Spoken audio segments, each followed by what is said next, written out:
أرسل رسوله بالهدى ودين الحق ليظهره على دين كله وكفى بالله شهيدا وأشهد أن لا إله إلا الله وحده لا شريك له وأشهد أن محمدا عبده ورسوله الذي لا نبي بعده.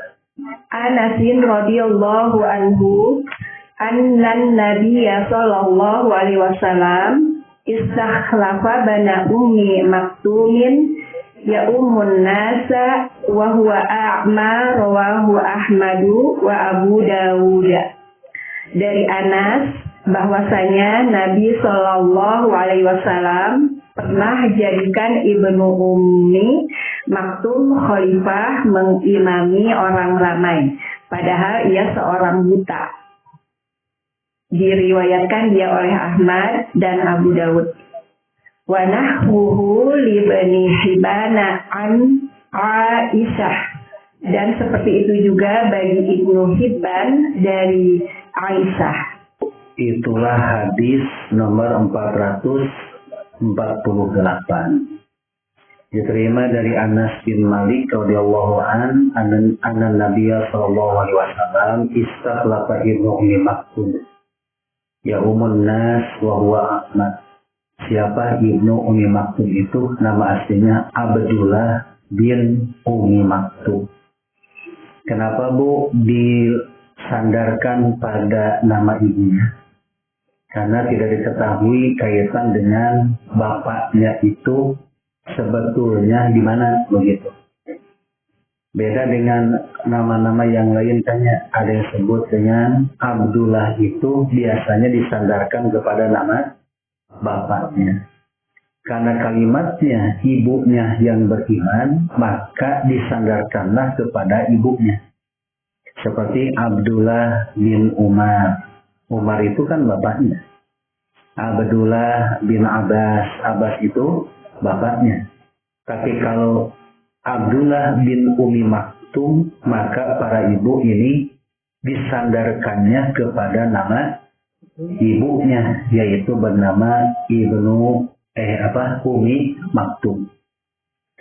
Nah, ibu-ibu Ibnu Ummi Maktum ini, Abdullah bin Ummi Maktum masuk Islam dalam keadaan Rasulullah Shallallahu Alaihi Wasallam itu sedang menghadapi pemuka-pemuka Quraisy.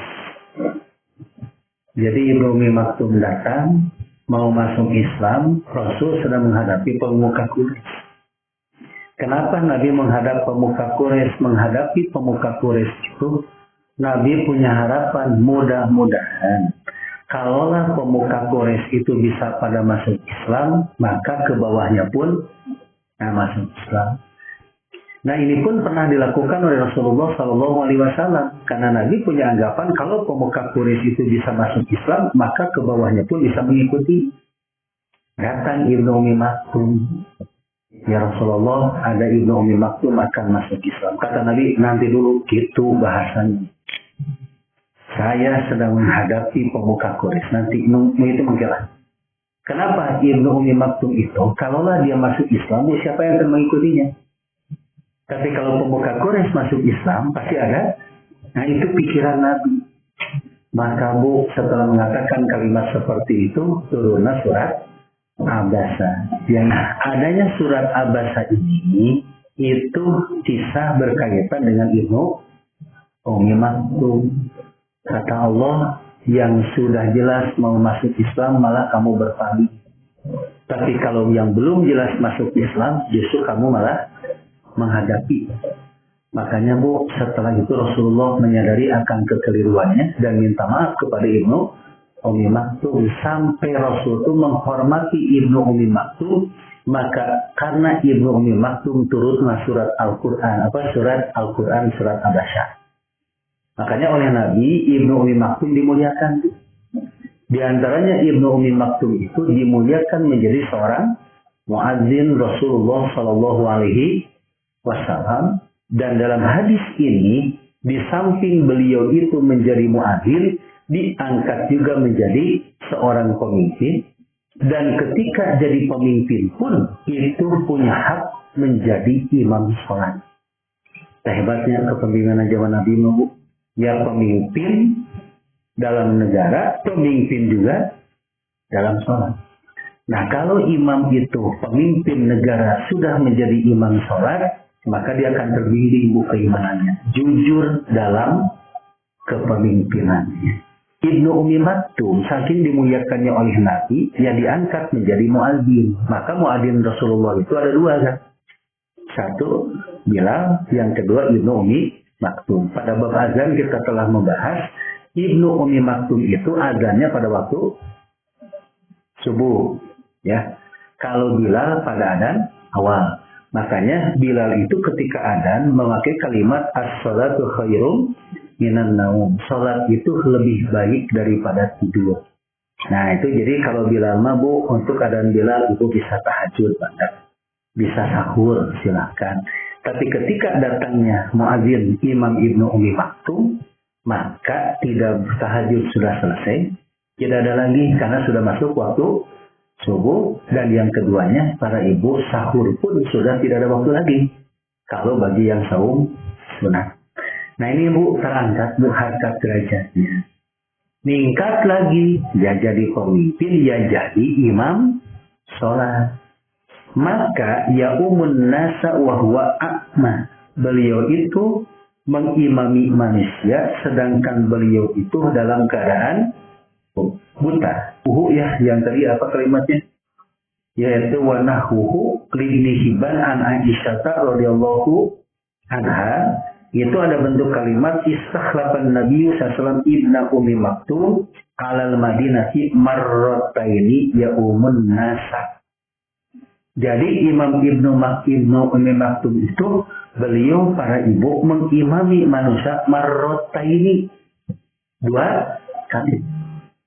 Nah pertanyaannya, apakah boleh yang buta itu jadi imam? Itu kan, ini jawabannya. Maka yang buta itu boleh jadi imam. Ya Ibu, jadi yang buta itu boleh jadi imam. Maka kalau yang buta itu jadi imam, apakah sholat berjamaahnya sah? Sah Bu, karena tidak ada persyaratan yang jadi imam itu harus yang bisa melihat. Kan kemarin persyaratan jadi imam kan gitu ya, yang paling bagus bacaannya. Kalau sama, yang paham pada sunnah. Kalau sama, yang lebih dulu hijrah. Kalau masih sama, baru dilihat dari usia. Nah jadi usia itu ternyata poin yang paling terakhir. Maka tidak ada persyaratannya. Syaratnya bisa melihat, tidak.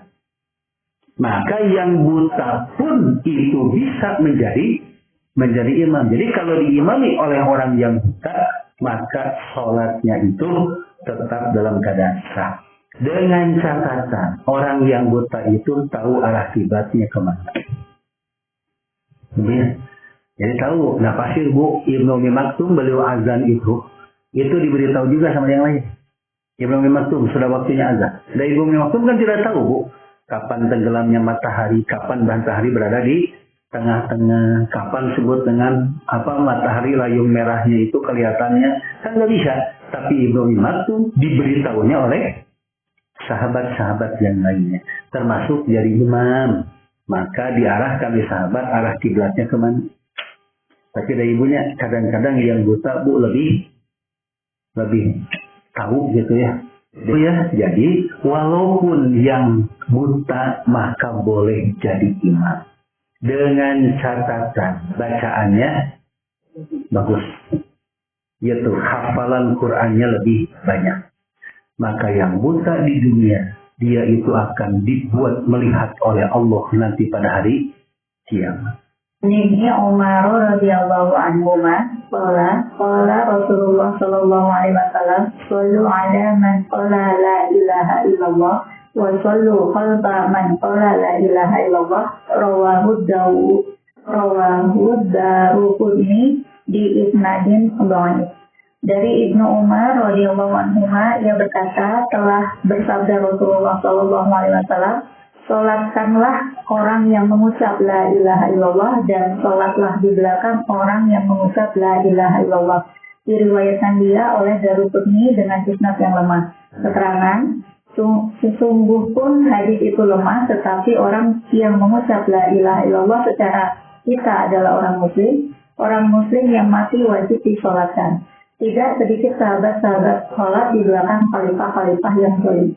An Ali bin Abi Thalib radhiyallahu anhuma qala Rasulullah sallallahu alaihi wasallam idza ata ahadukum sholata wal imamu ala halin fal yasna kama yasna'u imam. Rawahu Tirmidzi bi isnadin dhaif.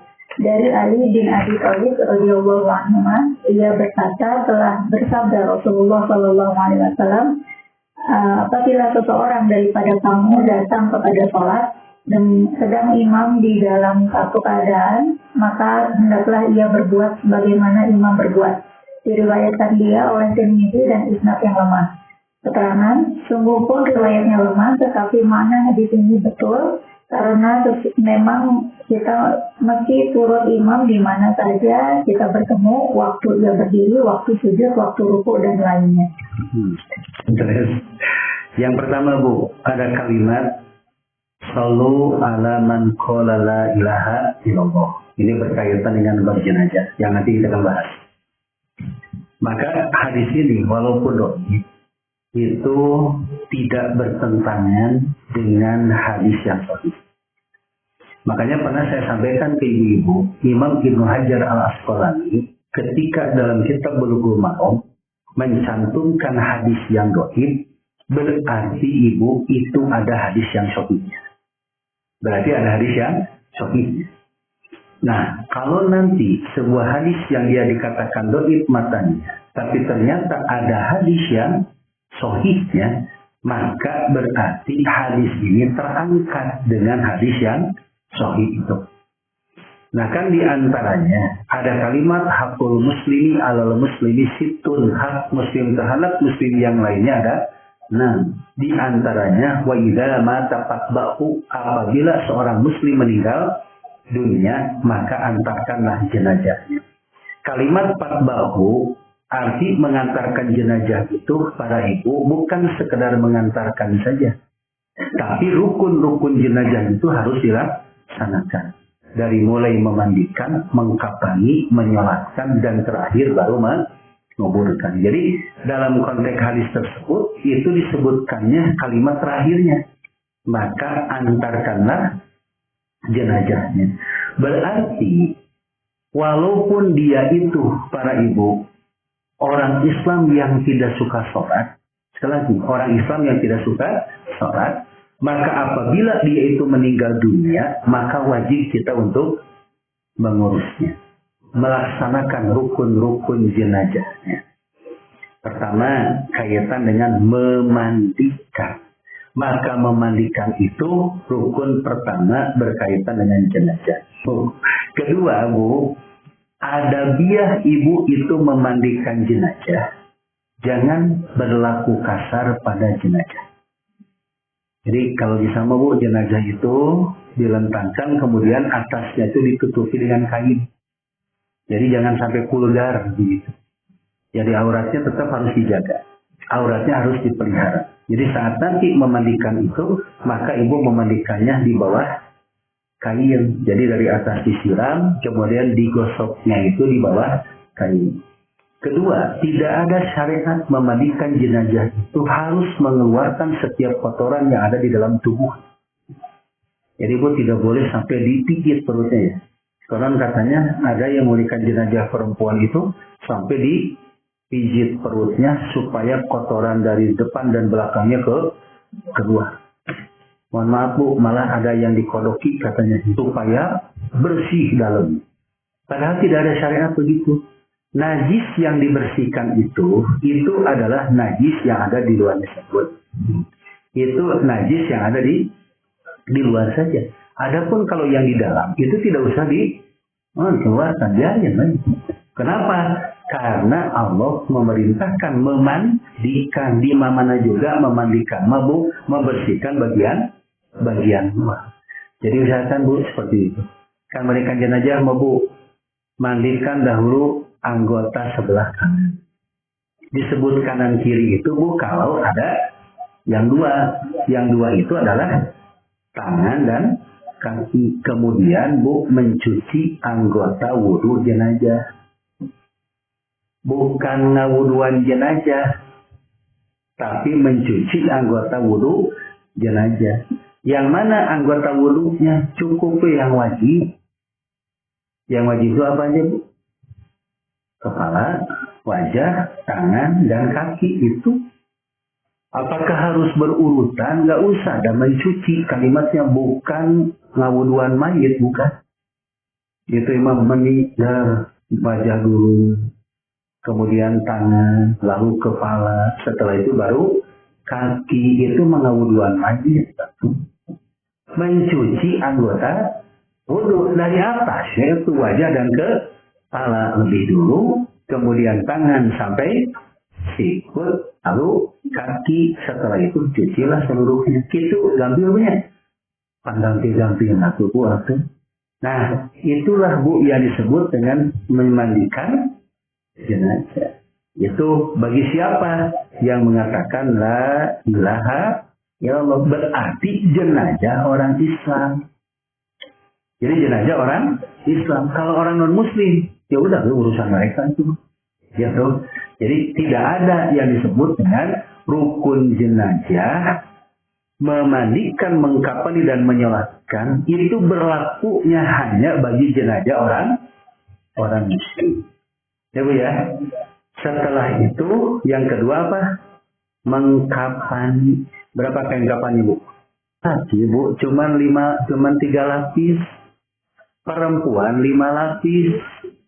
Apa Bu 5 lapis itu? Kerudung, baju kurung, sarung, dan 2 kain kafan. Hanya untuk menjaga saja. Nah makanya ibu-ibu itu aja. Siapkan kain kafan yang besar 2. Jadi kain kafan yang besar itu diantaranya adalah kain kafan yang 2 lembar. Di atasnya baru ada kerudung, lalu baju, lalu sarung. Udah begitu. Nah itu 5 disebutnya. Kalau laki-laki nggak usah pakai kerudung, udah sehari juga enggak. Gitu bungkus ya Bu. Cuman kenapa sekarang itu kita pakai kapas ya? Pakai kapas itu bukan syariat sebetulnya. Tapi hanya sekedar menjaga supaya kulit jenazah tidak langsung gesekan dengan kain. Makanya dipakai kapas gitu Bu. Maksudnya mah itu. Gitu. Kenapa? Linu atau Bu, jenazah itu dalam keadaan terjadi gesekan dengan kain kapas. Itu betulnya. Ngilu begitu Bu. Itu Bu ya. Ya, kenapa pakai celana atau gitu mah hanya menjaga saja. Dan jenazah Bu sebetulnya tidak usah diikat di taliannya. Ikat pocong tidak ada dalilnya harus pakai ikat pocong. Nah, kenapa diikat? Supaya nanti pas diangkat itu jenazah tidak terlepas. Makanya pakai ikatan begitu. Makanya nanti pada saat dikubur itu dia itu para ibu ada yang disebut dengan ungkapan ikatan itu mau dibuka ataupun tidak, maka ibu itu tidak jadi masalah. Ya. Jadi kuburkan ikatannya mau dibuka silahkan, enggak jadi masalah. Oh, jadi dibuka mana? Enggak dibuka juga enggak apa-apa. Cuman dulu mah suka ada tahayul kalau ikatan pocongnya tidak dibuka. Ya, jadi datang sedangkan Zoom masyarakat tolong buka ikatan saya gitu Bu sama tahayul Bu. Saya jawab bodoh pocong saya. Kenapa bilang bodoh? Masa keluar dari kuburan bisa buka tali pocong? Nggak bisa, ayo kuburnya. Nah udah gitu Bu. Lalu kenapa pakai samak ya? Ada tikar kan? Tikar bukan syariat. Jadi kenapa tikar itu Bu dipakai? Supaya nanti pas menguburkan jenazah itu untuk menghalangi orang yang menginjak-injak tanah. Itu sebetulnya. Jadi si tikar ini ada yang dikubur dengan jenazahnya, ada juga yang dibawa pulang lagi nggak jadi masalah. Yaitu kain kafan 5 untuk perempuan, 3 untuk laki-laki udah saat disolatkan bu jenazah harus diring begini. Ya, kepalanya itu ke sebelah utara, kemudian digiringkan begini. Setelah itu baru sholatkan. Perempuan pas perutnya, imamnya itu kalau laki-laki pas kepala, makmum bebasnya. Berapa kali takbirnya? Fitri. Berapa kali takbir ya? Takbir pertama, takbir kedua, ketiga dan keempat. Takbir pertama bu baca Fatihah dan salawat. Takbir kedua doa, takbir ketiga doa, takbir keempat doa. Setelah itu salam. Selesai salam tidak usah dikir. Nah, setelah tidak usah bu, itu masalah aja. Ya bu ya.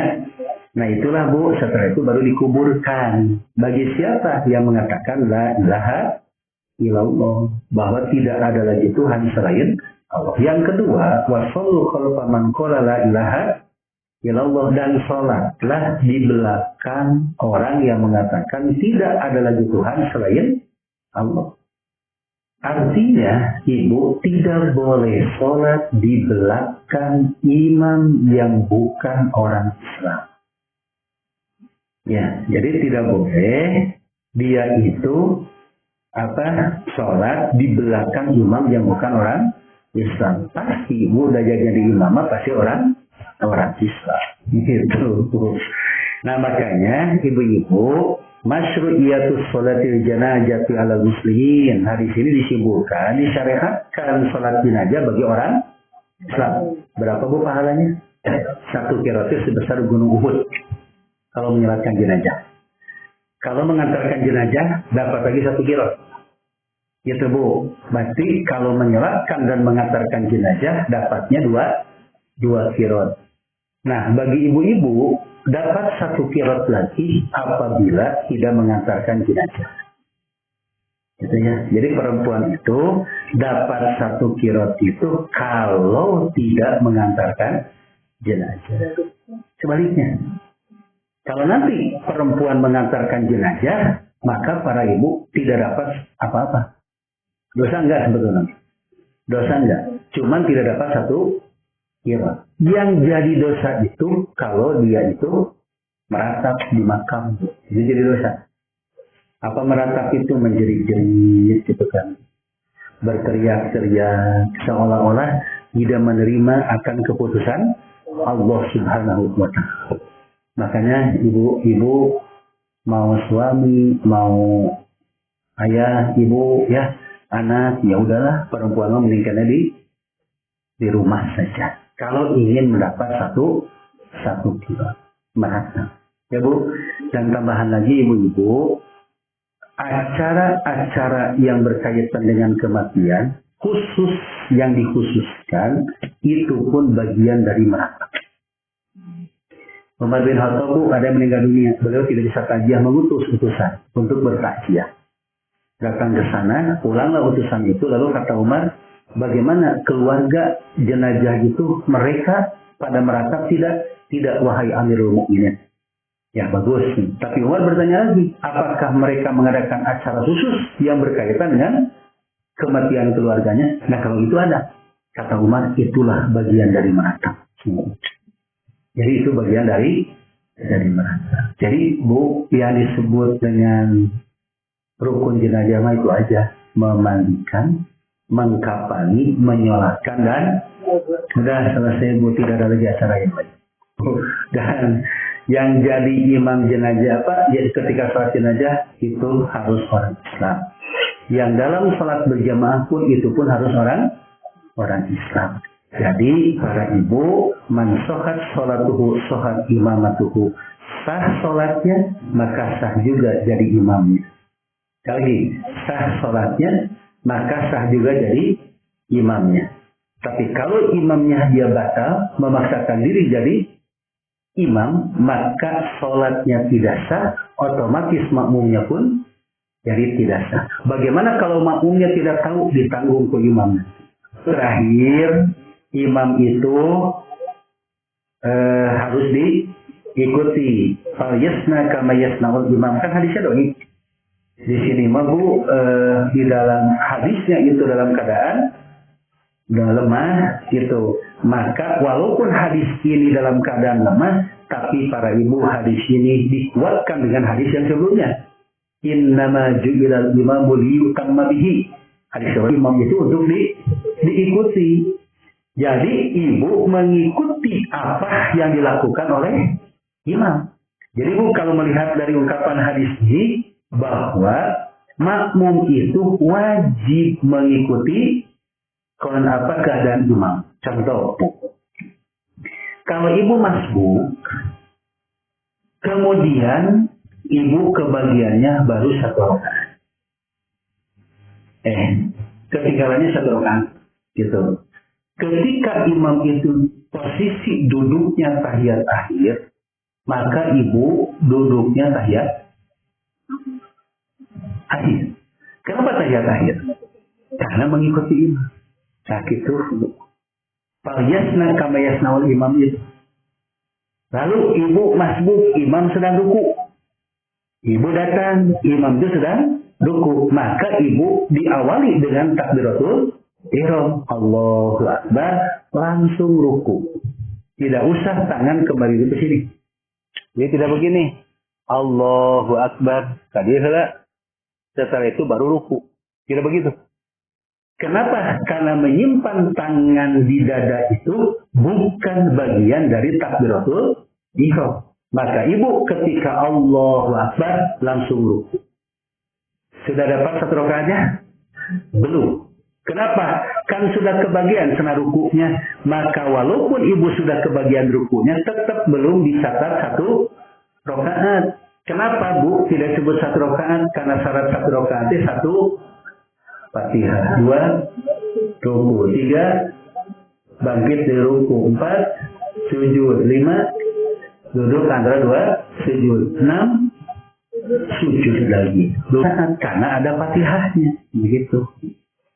Nah, gimana kalau saya mau Fatihahnya baca sendiri, imam baca surat, saya baca Fatihah itu bukan berjamaah, jadi masing-masing itu namanya. Jadi tugas kita itu ketika melaksanakan sholat berjamaah, imam bacaannya dijaharkan, maka tugas ibu adalah mendengarkan. Sekali lagi, mendengarkan bukan membaca. Ibu baca itu, ibu membarengi imam kalau begitu. Sedangkan membarengi imam atau mendahului imam itu tidak boleh, haram hukumnya. Sekali lagi hukumnya haram. Kenapa haram? Karena Nabi menyatakan liyutamma bihi, imam itu untuk diikuti. Fal yasna kama yasnaul imam. Itu. Nah, imam salam. Ibu kan mesti tahiyat akhir nih. Imam salam. Saat imam itu salam, maka ibu bangkit ke rakaat yang ambil rakaat kedua lah. Itu karena kebagiannya baru 1 rakaat. Maka pas naik ke rakaat yang kedua, salam apa? Salam. Ngangkat tangan tidak? Tidak Bu. Kenapa? Karena masuk ke rakaat yang kedua. Syariat untuk mengangkat tangan ketika dalam sholat ada berapa tempat? Ada 4. 1, takbiratul ihram. Yang kedua, ruku. Mau ruku, kemudian bangkit dari ruku. Dan yang keempat, setelah tahiyat awal. Itu baru ibu mengangkat tangan. Selain di 4 tempat yang tadi, maka tidak ada syariat untuk mengangkat tangan. Kalau contoh yang tadi ibu baru dapat 2 rakaat nih. Imam salam, maka ibu berdiri ke rakaat yang keberapa? Baru dapat 2 rakaat contohnya. Kalau dapat 2 rakaat ke rakaat yang ke-3. Ngangkat tangan enggak? Tahjid. Kalau imam makmum itu perempuan semuanya, berarti imamnya perempuan. Di mana posisi perempuan imam perempuan ini? Di depan, di tengah, di depan, di depan bersama. Kenapa di depan? Karena kalau imam perempuan itu sejajar dengan saf yang pertama, itu dhaif hadisnya. Hadisnya dhaif, yang sahih itu sama, walaupun dia itu imamnya perempuan, maka tetap Bu dia berdirinya di depan. Maksudnya di tengah-tengah itu si posisi imam perempuan ada di depan ini. Nah begitu. Posisinya seperti itu. Gitu Bu? Tadi yang berkaitan dengan menyolati jenazah, Ustaz, saya pernah membaca hadis bahwa Rasul tidak menyolati jenazah pada saat tahu bahwa si mayit mempunyai hutang. Ya betul. Nah, jadi kalau misalnya saya tahu mayit mempunyai hutang belum terlunasi, saya tidak menyolati. Bagaimana dengan menguburkannya? Apakah saya juga tidak menguburkannya atau bagaimana gitu? Kedua, apakah sholat jenazah itu ada masbuk? Misalnya kita ketinggalan satu, ya dua. Yang ketiga, apakah kita boleh taziah ke tetangga yang non muslim? Siap. Ibu yang pertama, Rasulullah itu tidak pernah menyolatkan jenazah jika melakukan satu, bunuh diri. Dua, tidak suka sholat. Dan yang ketiga, punya hutang. Itu tidak pernah disolatkan oleh Nabi. Tapi Nabi tidak melarang sahabat menyolatkan. Sekali lagi, tapi Nabi tidak melarang sahabat untuk menyolatkan. Makanya Nabi ketika ada sahabat dia punya hutang, dia tanya oleh Nabi, apakah dia punya hutang? Punya, ya Rasulullah. Siapa yang akan melunasinya? Diam semua. Kata Nabi, kalau begitu sholatkan saja sama kalian. Sampai pergi Nabi. Kata sahabat, ya Rasulullah, saya akan menanggung hutangnya. Nah, kalau begitu, ya, aku akan menyolatkan. Jadi ibu, kenapa Rasulullah beliau tidak mau menyolatkan yang bunuh diri, yang punya hutang, yang tidak suka sholat? Karena doa Nabi mustajab, diijabah oleh Allah. Jadi kalau dia tidak suka sholat, dia doakan ke Nabi, Allahumma firlahu wa lumiraus bisya'na. Dan kita mau bukan Nabi. Karena kita mau bukan Nabi, sholatkan. Dan kita mah punya kewajiban untuk menyolatkan jenazah. Jadi ibu tahu jenazah ini punya hutang. Apalagi hutangnya ke kita. Karena kita tahu, karena hutangnya ke kita. Bagaimana? Sholatkan saja. Dan sholat itu kewajiban kita sebagai orang Islam. Sholatkan gitu. Nah termasuk, ya pokoknya rukun-rukun jenazah laksanakan. Walaupun dia punya hutang. Makanya kita mampu tidak ada kewajiban untuk apakah ada yang menanggung hutangnya? Gak ada. Kalau begitu saya tidak akan menjalankan. Kita udah bukan Nabi. Gitu. Silakan saja, silakan. Karena ibu tetap ingin mendapatkan pahala satu. Kira urusan hutang dia itu nanti dengan keluarganya. Artinya, dan ibu kalau bisa menghutangkan pada seseorang itu harus ada hitam di atas putih. Hitam di atas putih. Supaya apa? Supaya nanti jadi ada bukti. Saya akan menyebut dulu. Nah makanya kalau utang piutang harus ada hitam di atas putih. Wajib menyolatkan walaupun dia punya hutang. Perhatiin aja ada. Jadi kalau dia itu udah salam tambah baik, apa takbirnya silahkan.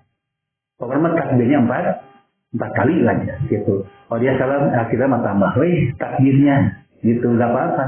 Kalimatnya juga ketinggalan, tinggal nambah kekurangan takbirnya, nggak apa-apa silahkan. Dan yang ketiga, boleh nggak takziah pada jenazah non muslim? Silahkan. Tapi ibu sekedar takziah. Tidak usah memintakan ampun bagi jenazah itu. Karena Nabi dan orang-orang yang beriman dilarang oleh Allah. Gitu ya. Ya ayuhan nabiyyu, wahai para nabi.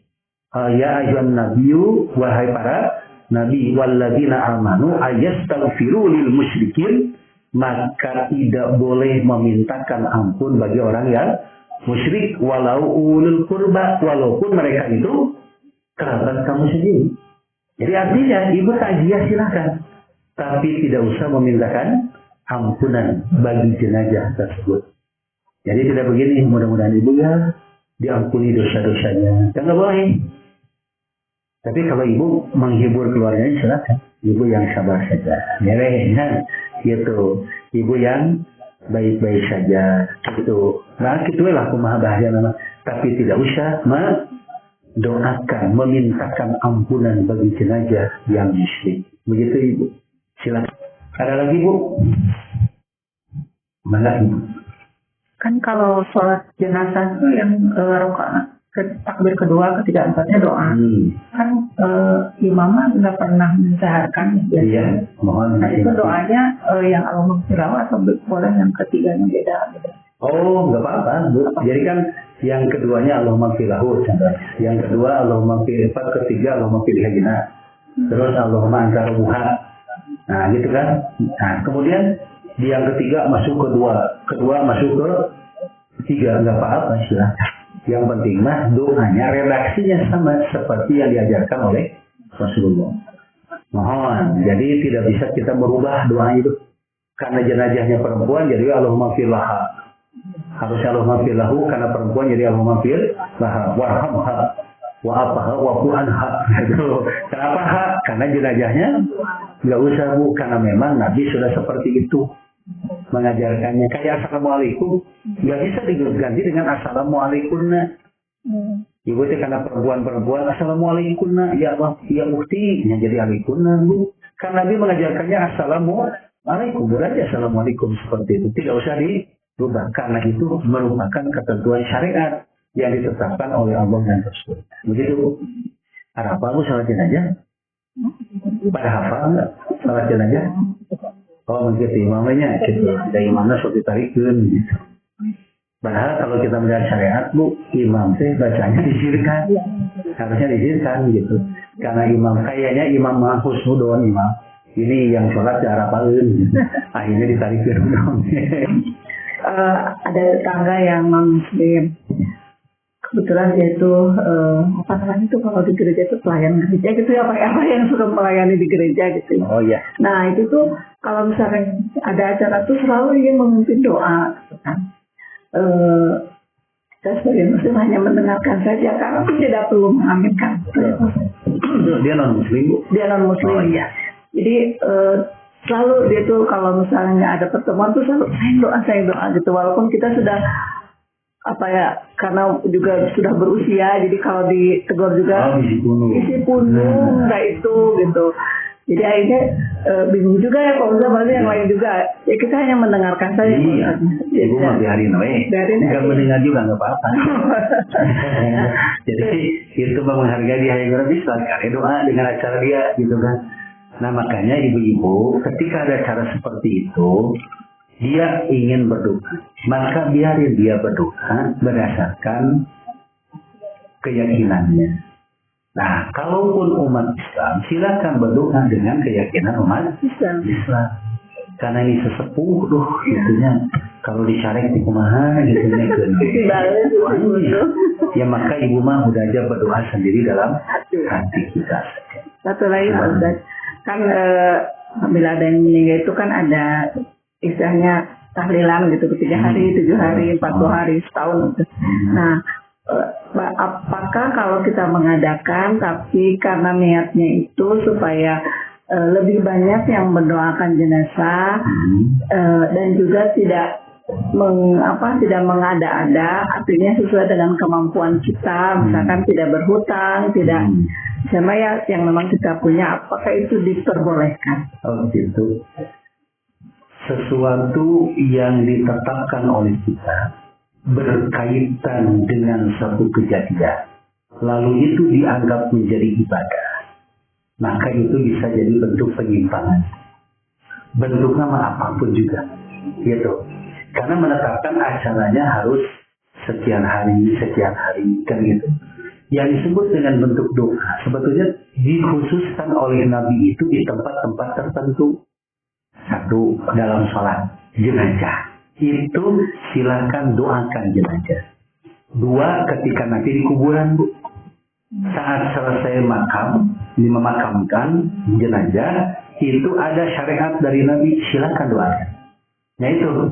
Tapi kalau dikhususkan mendoakan dari tanggal 1, 2, 3, 4 sampai 7 hari itu tidak ada contohnya dari Rasul. Karena Rasulullah tidak mencontohkan seperti itu, nggak usahlah kita mengadakan apa yang tidak dicontohkan oleh Nabi. Lebar Bu, udah yang tadi kan, udah menyediakan segalanya sesuatu, ternyata Rasulullah tidak memberikan contoh kepada kita. Gitu Bu. Dan ini untuk hal perayaan seperti ini itu sudah dijelaskan para ibu oleh mantan ulama Hindu, dan dia masuk Islam, dan dia itu dulu waktu Hindunya itu melakukan itu. Ya, gitu kan? Sampai beliau menyampaikan ini di Islam itu tidak ada. Gitu, Bu. Ada ya bolehnya? Ada, nanti bisa di-share lah, bisa di-share supaya apa lebih kita memahami lagi. Gitu Ibu Pak Intan. Ya, Rabbana atina fid dunya hasanah wa fil akhirati hasanah wa qina adzabannar. Wassalamualaikum warahmatullahi wabarakatuh.